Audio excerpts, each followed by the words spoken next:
So Steve, we've done now over 60 episodes. And when you've been a facilitator for a long time, chances are that sometimes people would associate you with post-it notes. Do you have post-it notes?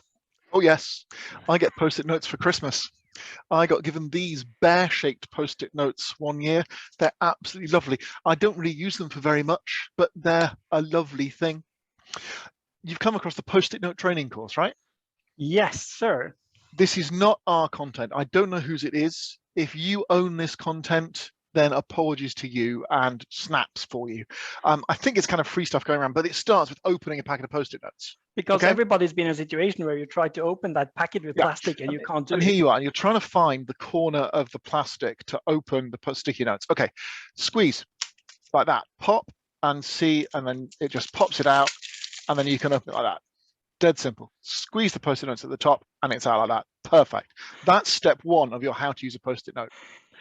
So that saves both time and frustration. Yeah. Absolutely. At step two, using a post-it note is, well, I'll show you how not to use a post-it note. You don't pull it from the bottom to the top like that. Because you see that curl at the end? Well, when you stick it to the thing, it just kind of sticks up like that. And it doesn't quite stick at the back, and it's kind of harder to read. And there's less of the glue in contact with the wall, and it's kind of more likely to fall off.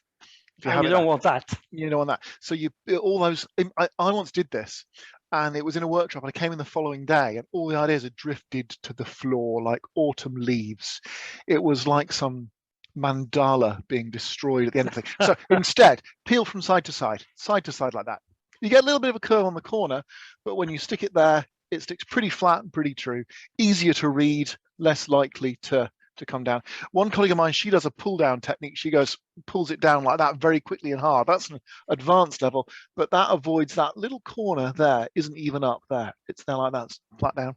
And last one, that's my usual technique. And so this is kind of cliche-ish, but at the same time, I had a large workshop last week, and I did this because the sticky notes were hanging like the first one that you had there, and I showed them this, and there was like, whoa, I did not know that.